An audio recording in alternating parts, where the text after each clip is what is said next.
Hi, Sorare managers. It's Mark here again, back for another video on all things Sorare Contender.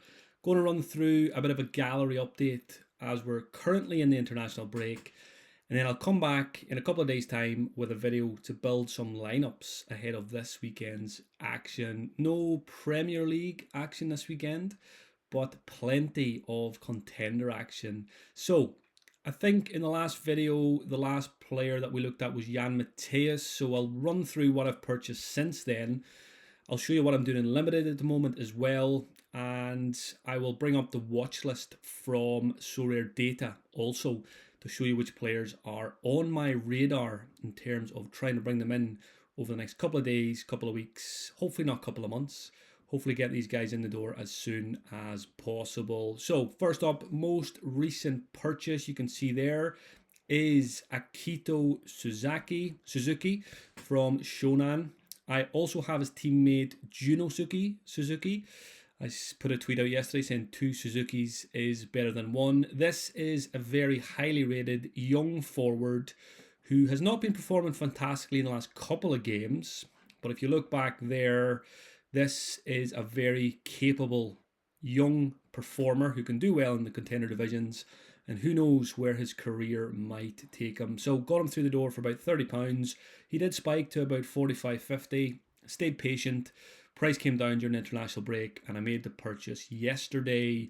Next on the list, Aberdeen backup goalkeeper Ross Doohan joins the gallery for £8 because I've got a classic Mitov, the Aberdeen goalkeeper, who picked up an injury playing for Bulgaria against Ireland. There's talk of a possible 4-week layoff. Now, nothing is confirmed yet, but I didn't have a Doohan in the gallery, so I thought it made sense to get an in-season for less than a tenner, which could end up getting me, if Mitov did end up missing the rest of the season, I could get 7 or 8 games out of a very cheap contender goalkeeper. So that was a bit of a no-brainer.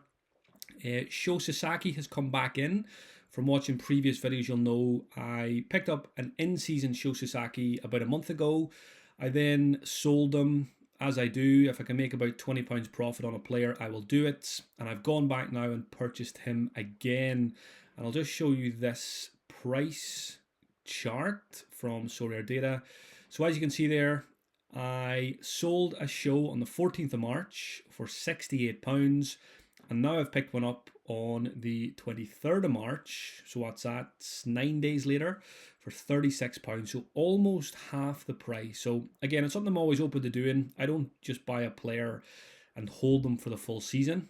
I do that with some players, of course, because you're building up XP and all that kind of stuff, and if you end up using the XP that you win nowadays, obviously it makes sense to keep those players. But if I can make a profit on a player, wait a week or two, buy them back cheaper, you're still going to get good scores out of them. You might lose a bit of XP and stuff like that near the top of leaderboards, but to me that's a no-brainer. When you can sell someone for 68 and buy them back 9 days later for 36, you'll see that's a bit of a theme across the way I play Sorare.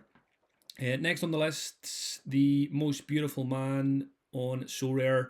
Beautiful man, beautiful card, beautiful player. Jota from my beloved Celtic joins the gallery as an in-season for the rest of this campaign. I'm expecting big things, and I'll probably end up captaining him quite often over the next couple of weeks. Scores have been fine since he came back. No scores above 80 yet, but I would be very surprised if that doesn't come before the end of the season. And again, I was just very happy with the price I paid, 37. Get some in-season utility out of him, and then most likely just keep him as a classic card, a classic smasher for the next European season. He was going for 60, 70 quid, a week or two ago, so very happy to pay 37, and hopefully he pays that back before the end of this season. And I'm sure even if he doesn't, as a classic card that I will use very often next year, that price is something I am very content with. Next up, you'll know I already have quite a few Machida players. I've added striker OC Hun. I've had him in the gallery a couple of times over the last 2 years, so it's a player I've been aware of. Goes away with South Korea. I think he was very highly rated, maybe 4 or 5 years ago. I remember people when I joined Sorare saying he was been compared to Erling Haaland at times, maybe 4 or 5 years ago, which is obviously a big comparison to make. Hasn't really hit the heights, obviously, and certainly hasn't been hitting the Sorare scores in recent times either, but a player with a lot of potential, playing up front for a good team who I think finished third in the league last year. And again, only paid, what's that, £9.88. A striker that I will probably keep for the season. Should be good value. Now, very unlikely to go into my priority lineup unless Machida have a very good fixture and I'm going for a stacking approach, or maybe 2 or 3 attackers from Machida. But yeah, just made sense adding them in with the others that I already have. Scrolling down here a little bit further, again sticking with Machida, I picked up defender Okamura. I've already got another Machida defender. I think it's Shoji. So I've added Okamura as well. And I'm probably going to add Drezovic, who's also on the watch list, just to have all the centre-back options and, maybe use 2 of them in certain game weeks, along with goalkeeper Kosatani, who I've also got. So very much focusing on Machida as a defensive unit. You'll see there Marvin Wanacek, an in-season Wanacek. I also have a classic Wanacek, and I wasn't really going out looking for one, but I did have Stojkovic from Zagreb, who I paid about £40 for. Somebody then offered me a straight swap for Wanacek, and I just thought it was a pretty fair offer. And Wanacek to me is maybe a more proven operator in the contender divisions, whereas Stojkovic is highly rated, but he's very young. And I just said, who would I want to have for the rest of this season and maybe keep as a classic next year? It's probably as Wanacek more so. Stojkovic could end up getting a transfer out of contender. Of course, it could happen to Wanacek as well, but I think at 31 years old, or maybe even 32 now, it's less likely, whereas Stojkovic could end up in Europe and might not be any use to me anymore. So for that reason, I accepted the trade, which you can see here. Straight swap, Luka Stojkovic out, Marvin Wanacek came in. Quite happy to use Wanacek for the rest of this season, but as you can see, he's also listed on the market. If someone gives me a price I'm happy with, I will take that and go elsewhere, because like I said, I've got a classic and I don't like having, I don't know why, I've never been comfortable having, multiples of any one player. It's probably just spreading risk around. If an injury happens, there goes my classic and my in-season. Whereas if I've got 2 different players, it just spreads the risk a little bit. I sold a Memphis Depay about 2 weeks ago, and I went back and bought a more powerful one with a higher level, higher XP. This one is level 5. It's a nicer card. It's a number 10 Barcelona card. He's been getting decisives for the Netherlands during the international break as well. The Brazilian League is back, I think, this weekend. So I expect Memphis to be a big part of my summer teams as the classic forward in-season lineups, and he'll probably get captained quite often as well. So I think I sold a Memphis maybe at level 2, and I paid a similar price for this one at level 5. So that was, again, just a bit of shuffling around, and just makes a lot of sense. Obviously, getting as high a level of card as possible, XP, can make all the difference on those leaderboards. Next up, FC Seoul defender, long-term target, Kim Ju-sung, scoring extremely well on Sorare at the moment. He's under 23 for a little bit longer as well. Not that that matters to me too much. I don't really play under 23 that much. I've only got Kosatani as a under 23 keeper, and he goes into my contender lineups anyway. Yeah, it's probably more so next season I'll look to pick up an under 23 goalkeeper, and it'll be more of a throwaway than a serious lineup. I'll always build my contender teams first, and then whatever's left probably goes into under 23, All-Star, etc. So as you can see there, Kim Ju-sung, fantastic scores so far this season and towards the end of last season as well. I would say FC Seoul are probably my K-League team of choice.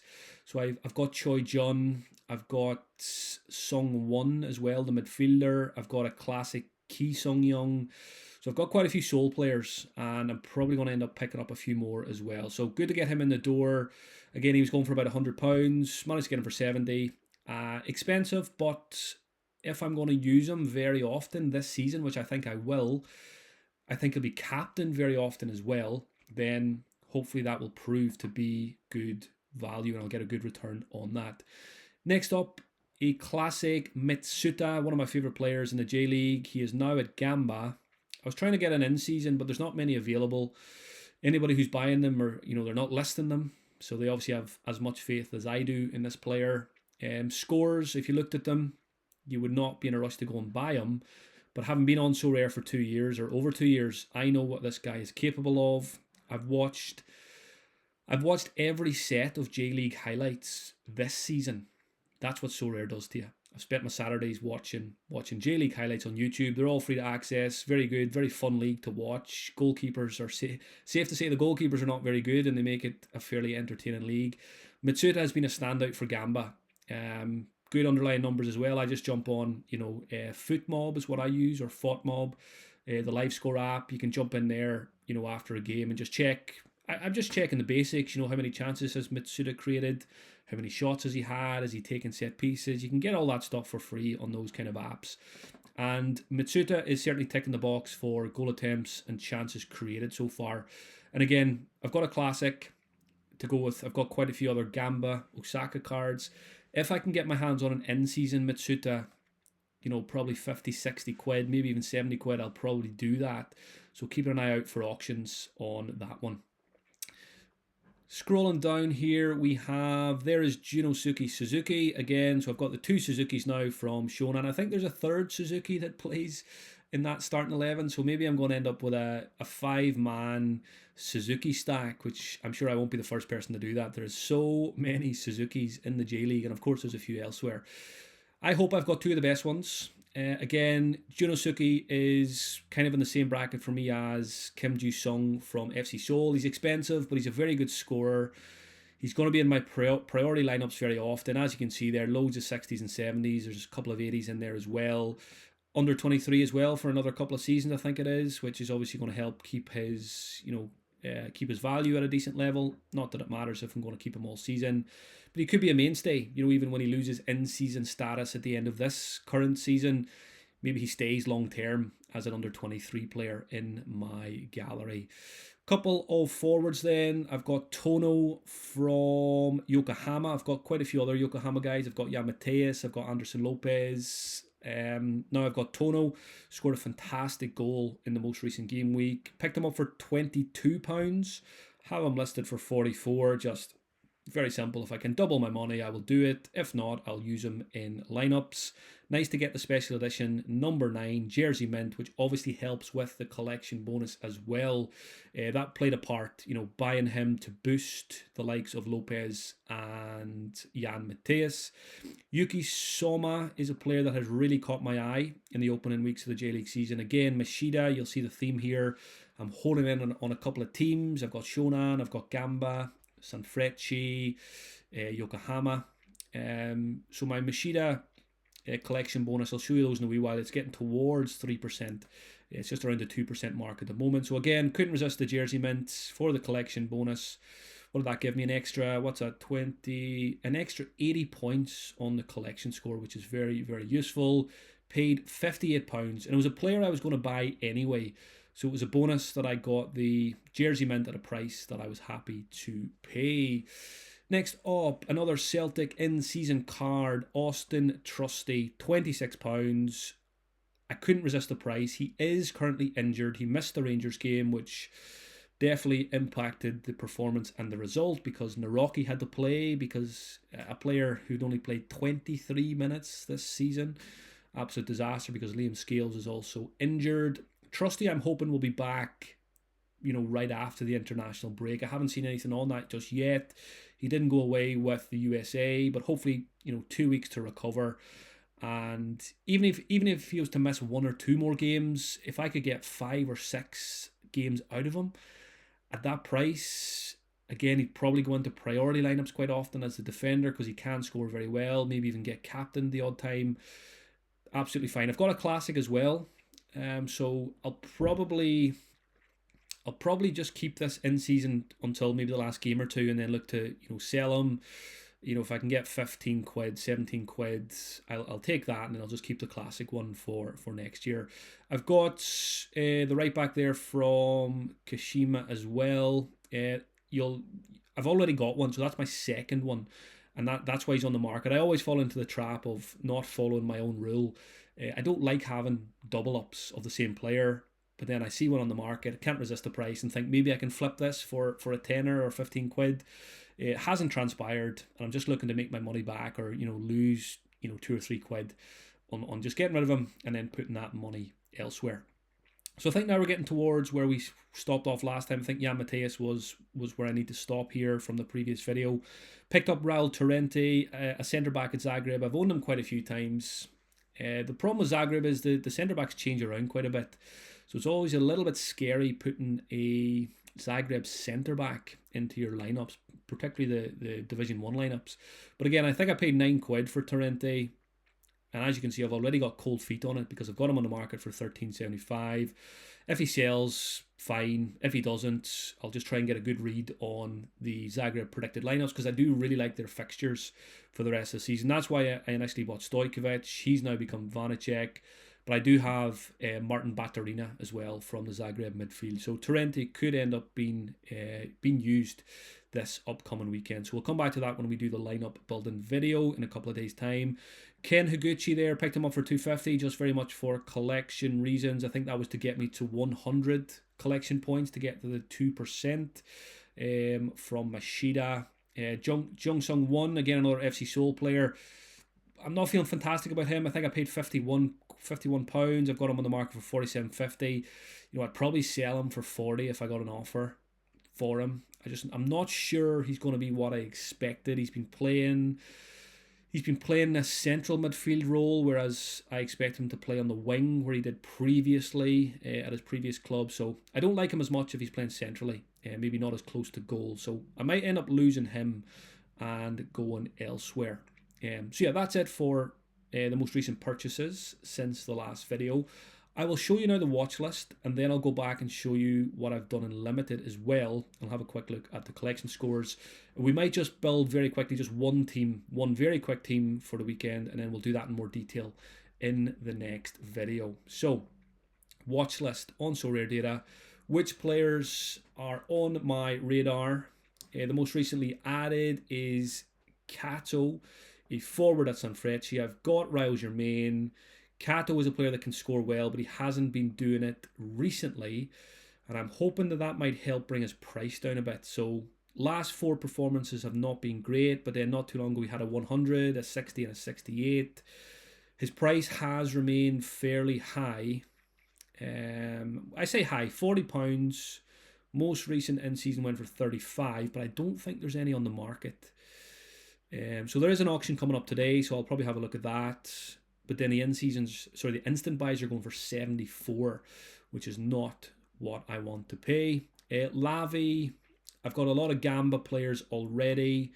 Lavi is a midfielder at Gamba, and he's been performing well. Didn't start for Israel during international break. I think that's what that DNP is. Yeah. Before that, there's a 100, there's a 67, and a couple of more 60s as well. Small sample size there.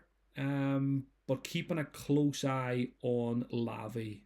Again, his price is a bit inflated at the moment at £34 because of those recent performances. So just want to make sure he's going to be a long-term sure starter. A bit more research required there, but one I might look to add. I've probably gone through a few of these on the other videos, so I'll skip by some of them that I think have been on the watch list for a wee while. Ueda, I'm quite keen on Kashima as a team as well. I've got the right back. I've got Chiara, the striker, and I'd like to get some of their centre-backs. I've got Ueda here, and I think I've got Segi Kawa on the watch list as well. Drezovic I mentioned earlier. Again, another Mashida defender that will very likely join the gallery soon. Thiago Santana has caught my eye while watching the highlights, but he's not a fantastic scorer. He reminds me of Kyogo at Celtic. When he scores, it's very often a 60 or a 61, just the bare minimum, no AA. I mean, over the last year, he's only scored more than 65 on 4 occasions. So it doesn't scream, it's probably not a priority Division 1 forward, but maybe, if you can get him at a good price, the cheapest on the market is currently 37. Most recent sale for in-season was 29. I'd probably only pay, 20, 25 quid for this guy. and probably would be a useful addition to the gallery, but I don't think he's going to be a game changer. So certainly not a priority. Someone who could be a game changer, who really caught my eye, probably more than anyone in the most recent set of highlights, was Eric. You think he's on loan at Vissel Kobe now from Yokohama. Over the last year, we'll have a quick look at his scores again. A lot of these, I'm going to guess, are substitute appearances. 18 minutes, 1 minute. Yeah, so his minutes were fairly limited, over the last year. He's got a move now. He played 51 minutes in game week 61, and then in game week 62, this is where he was really impressive.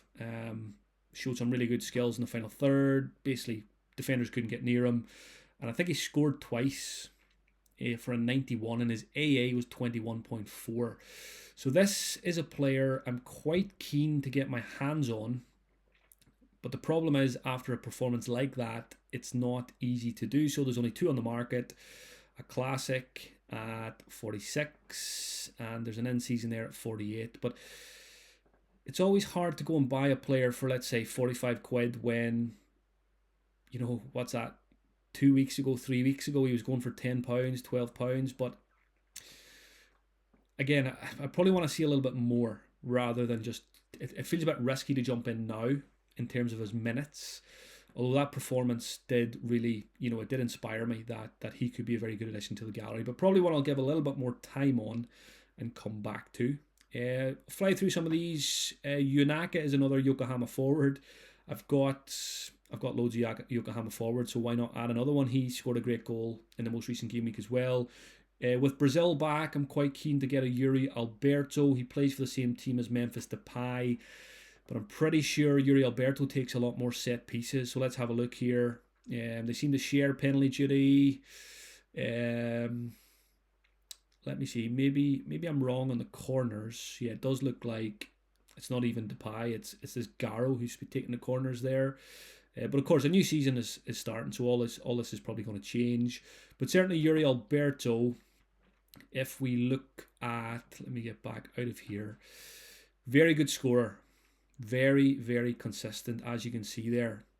Doesn't get much more consistent than that in terms of Sorare scores. And of course, because of that, he's expensive.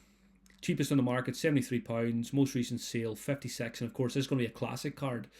So, because I've got Memphis at 25 quid, I'm not in a huge rush to get Yuri Alberto. But I'll be keeping a close eye on him this season. And more so keeping an eye on that price. And if it dips after a couple of weeks of the season, I will probably jump in. Attic is still on the watch list from Magdeburg, a player I sold recently and I'm not against going back to. Andres Martin, another good classic forward in Europe, but doesn't have too many games left. Paulo Diaz performing very well for River Plate. I'm keen on Paulo Diaz and the goalkeeper Armani, who you'll see in a second. Bojanic is someone I've discovered recently, a defender at Ulsan. Midfielder, defender. I think he's a defender on Sorare. It does say Sorare midfielder here, but let's double check. Bojanic. I'm going to be surprised if he's not a defender here, because I think that's what I was thinking when I was going to buy him. Yeah, he actually is a midfielder. So, and he's a bloody expensive midfielder by the looks of it. So, but yeah, good scores. What I've found so far with J-League, K-League, it seems quite easy to buy goalkeepers, defenders and forwards, but there's not a huge amount of standout midfielders. And this is why someone like a Bojanic is attractive. I mean, those scores are really good. I think he did have a small injury in the most recent game, so be careful on that one. If you're looking to jump in, make sure you get some team predictions for Ulsan before you buy him. But again, yeah, he's expensive, but his scores are good. Let's have a look at Ulsan as a whole. Last 15 games, Bojanic is their top scoring player. He's third for AA. He's top for net decisive actions. He's top for assists. He's a set piece taker. He's taken the most corners for Ulsan. So again, that's why he's an attractive option. I do love set piece takers when it comes to Sorare. So Bojanic he's pretty high on my watch list, and I would like to get him. But I need to make sure that injury's not going to be a long one, first of all.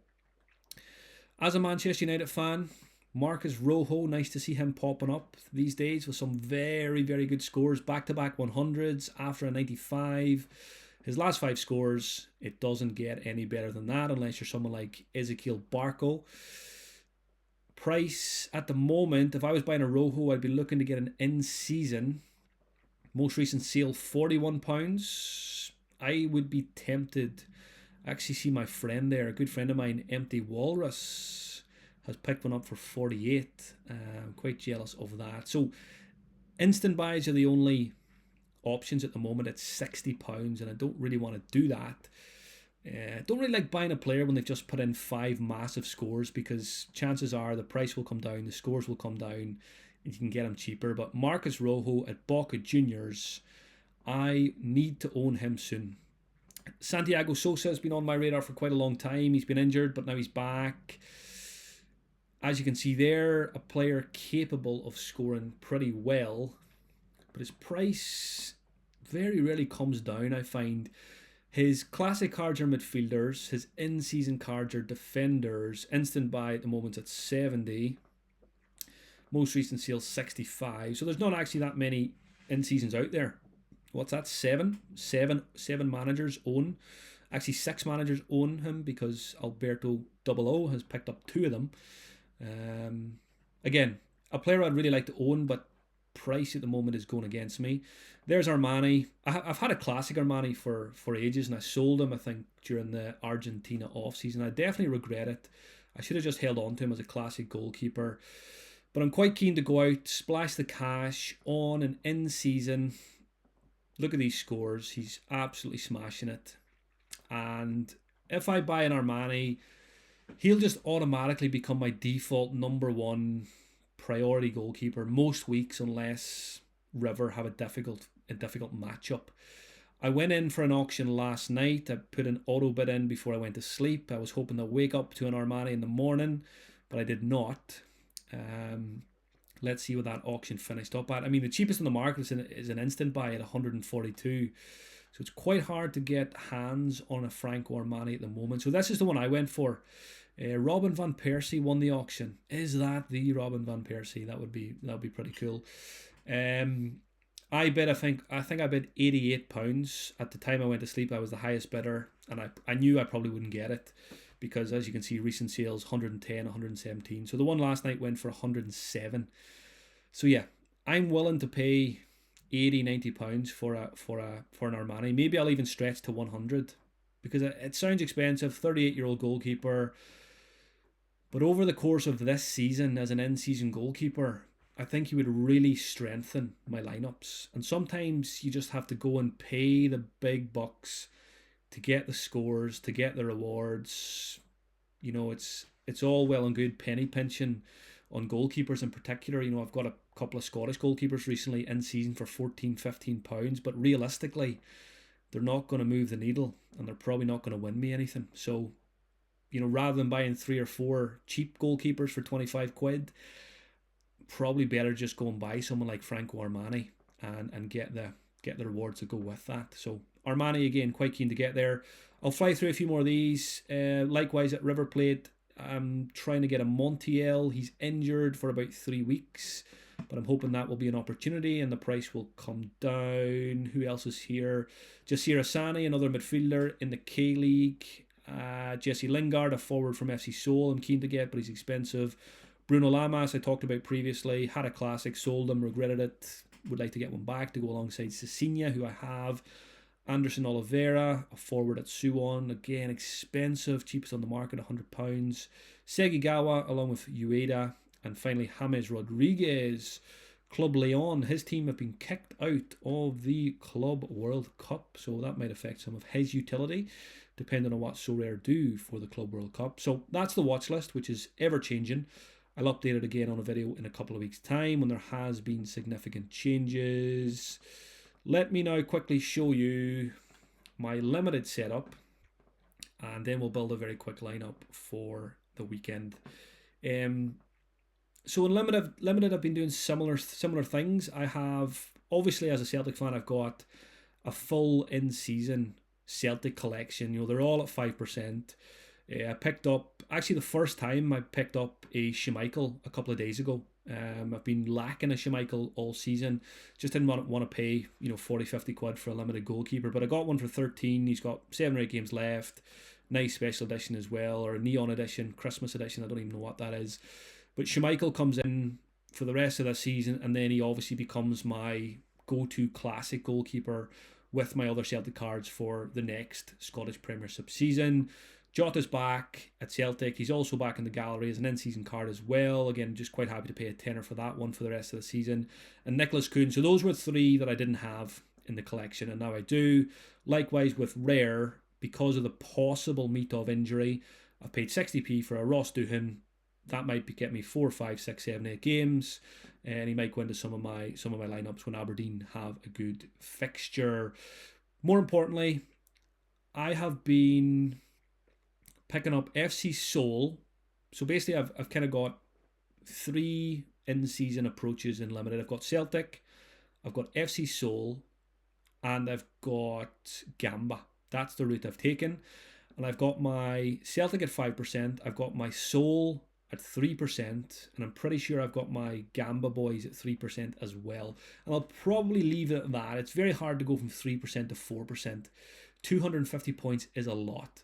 But what you'll see here is with the Seoul guys and the Gamba guys, I took advantage of the special editions they were doing a couple of days ago, or maybe it was last week now. Players that I'm not going to use, but who were very cheap and gave me an extra, an extra 30 points on the collection score. By the time I have them for 90 days, it'll be 40. So those special editions you see there, they were to get the collection to 3%. So I did the same here with the Gamba guys. So you'll see there, picked up a Sano Jersey edition. Does that give me 70 or 80 points? Yeah, so currently 60, and it will become 70. So again, I like getting the collections to 2% if I can, which is not too bad, but certainly 3% for me is the magic number. It's a lot harder to get to 4%. Elsewhere here, I've picked up, so again, Mitsuta as the classic to go with the Gamba guys. You'll see there Ishimori and Usami. Paradela, who I've gotten rare, picked him up for limited as well. I forgot to mention I've also got Tigres. I couldn't think who the 4th one was. So I've got Celtic, Gamba, Seoul, and Tigres as kind of limited collections. Let's just have a quick look at the collection scores here till I show you what I mean. Let me just show you limited. So there's my limited Celtic. FC Seoul 3%, Gamba 3%. So I will not be listing any of those guys in the market at any point. Let's see. Tigres should be here somewhere as well. So Tigres is currently only at 2%. So I need to probably spend, 120, get 120 points from buying some more Tigres cards. And that's something I probably will do. I should really get that to 3% because it's not going to cost a huge amount. Just looking through a few more here. Probably looked at, and there's actually not a huge amount of options at Tigres. I've got quite a few of them already. They've got quite a small. They've only got 22 cards. That's as small as you'll see. I could probably just go and buy all of them, to be honest. Could that get me to maybe nearly 4%? But certainly I'll go out. I'm looking at that. There's loads of players there, 40p, 50p. After I finish recording this video, I'm just going to go and do that and get that to 3%. Just to give it a little bit more power going into the upcoming weekend. So that is limited. Let's finish up, as I always like to do. Let's build just one lineup, because I'll do a lineup builder later in the week. I like to wait until after the Tuesday deadline has passed by. Then I can start getting my projections through from the spreadsheet for the weekend, get the Sorare data, pick scores and all that kind of stuff. So we'll come back to that. Not much happening. I've got international teams, but Scotland went and lost 3-0 at home to Greece after beating them away. Craig Gordon with a 4-pointer. Anthony Ralston with a 28. Got the captain right on Affengruber, 162. Memphis scored, but he got booked. Batterina, I think, came off the bench. I don't really bother with internationals. I just don't have enough cards to make it work, really. So it's very much a couple of training lineups, effectively, when I put out my international team. So let's just have a look. I think I've got one in-season, Division 1 in rare. I've got 2 of them in two of them in limited, but I won't bother with limiteds today. So this weekend, when Contender comes back, One in season Division 1. I think I've got 2 in Division 2. So I need to try and get those promoted. And then I still have 3 Division 1s, which is always nice for the classic smashers. So before I look at any, I'm not going to look at any projections or Sorare data or anything like this in this video. This is very much a very first look at the weekend and what would my in-season lineup look like. Goalkeepers is pretty boring. Let me start with the forward. The Yokohama boys are away from home. I already know who I'm going to pick here, and you probably do as well. I'm going to the Celtic game on Saturday. We're at home to Hearts. We're wounded animals after the Rangers result. Jota is very likely to be my in-season forward in this lineup. Likewise, if Trusty is fit, I will probably put him in as well. But I don't play with heart over head. If I look at the projections later in the week, and there's forwards and defenders that have got higher projections than the Celtic guys, I will quite happily move the Celtic players into the Division 2 lineups and play the numbers game, play the sensible way rather than with my heart. But it's always very hard when you're going to a game. You want them in your priority lineups. Midfielder, of course, could be a classic now as well if I went for the 2 Celtic guys. So let's have a look. Canales has been unbelievable recently, as has Brunetta. Brunetta's away from home. Paradella's been really good recently as well. But yeah, I find it very hard to look past Canales in Mexico, playing for Monterrey. Scores have been very, very consistent. He probably gets the captain's armband here over Jota. Goalkeeper needs to be in season. I think the guy with the ball in his hand, Insfran, might get the shout here. Trying to sell some of my European goalkeepers at the moment. Kositani's away from home, but that's a good fixture. Yeah, I mean, if Mitov is out, Doohan could get a game at home to Motherwell, but Motherwell are on the up, I think, under a new manager, so I'm not too keen on that. Aberdeen have been very inconsistent. So it could well be Nelson Insfran, who, to be honest, I don't know very much about, but he has been scoring well. He's got a home fixture. I'll have a look at the odds on that later in the week to see if the clean sheet percentage is decent, and if it is, I really wish this guy didn't have a football in his hand, because that's why I bought him, and I feel inclined to put him in my Division 1 lineups all the time now, because he just looks like a good shot stopper. Terrible reason to pick a player, but here we are. And then the final spot, I like FC Seoul this weekend at home to Daegu, although it's never fun going up against Cecilia, who'll probably be in one of my classic lineups. Junosuke Suzuki's an option here. Batarina has a good fixture, but he hasn't been taking too many set pieces recently, which I don't like. It's been more Stojkovic. I'm probably going to regret selling Stojkovic, to be honest.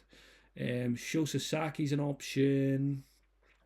But yeah, I like Kim Ju-sung this weekend. And I think what I will do is, if Austin Trusty is still injured, or if he is a doubt in any way, what I'll do here, I'll just show you. I'll put Kim Ju-sung in as the defender. Why is that not going into the defensive spot? Let me click here. And then that just opens the door maybe for something, maybe a forward or a midfielder instead of 2 defenders. I do like 2 defenders, but it is pretty boring, to be honest. That opens the door for someone like a Paradea with a home fixture, who's been smashing it recently as well. Takes loads of set pieces, penalties. He ticks all the same boxes that Canales does. And as much as I love Jota, he doesn't take corners and he doesn't take penalties. That's very much Arnie Engels at Celtic.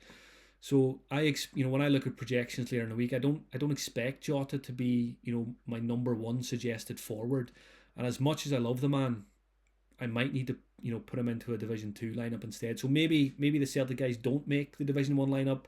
Maybe I go to the game knowing I can enjoy it, that no matter what happens, it's not going to destroy my Division 1 entry. Although I say that, if I go into Division 1 with no Celtic cards and I'm at the game and they all smash, I'll be looking around the stadium to find Quinney and find McBride and all these boys that I know will be at the top of the contender leaderboard. So it's always a tricky one. I find it hard with the Celtic cards because I don't have loads of high XP to go up against the big collectors. So I often quite like going up against them with other cards, hoping that Celtic still win, but one or two of those guys don't put up big so rare scores. So I'm always a bit conflicted when it comes to building the lineup. But I usually play with my head rather than my heart, so maybe Jota will not make this lineup. I will leave it there for this video, which is Monday morning, and I will come back after Tuesday's deadline has passed by and we can start really looking ahead then to the weekend. So it'll probably be Wednesday for a more in-depth preview of Contender for the weekend, and I won't make it totally focused on my cards and my players. We'll have a look at all the fixtures in Contender. We'll see what teams have the best clean sheet percentages, all that kind of stuff. We'll have a look at the Sorare probability spreadsheet, which is very, very useful. Make sure you check out Sorare probabilities on social media, on X. I think there's a link in the description to this video to check that out. It's very, very useful. And you'll see that in previous videos and you'll see that in future videos as well. I'm not affiliated in any way with him, her, they, them. Just a very useful spreadsheet that I use. So I think if I'm using it, other people probably want to use it. And it's always good to support people that are doing fantastic work in this fantastic community. So thank you for listening, folks. Please like, subscribe, and give it a share on social media. I'm trying to grow the channel. I don't have any goals. I don't want to get to 500 viewers, 1,000 viewers, but I do want to get off the ground a little bit more. I think I've got about 200 subscribers. I don't have any plans to monetize in any way, no adverts, anything like that, but it'd be good to get a few more eyes on the channel, a bit more interaction in the chat, in the comment section as well. And eventually I'd like to get into live stream, so we can live stream the lineup builders and we can get some interaction in the chat. Maybe I can end up having a look at some other people's Contender lineups for the weekend. I won't build any lineups for champion or challenger because that's not my area. I'm not going to say area of expertise, but my area of knowledge, which I've really focused on for the last 2 years. So all things Contender, stay with me on this journey and hopefully it will help you in your Contender building process as well. Thanks for listening, folks. Thanks for watching, and I will talk to you all again in a couple of days' time.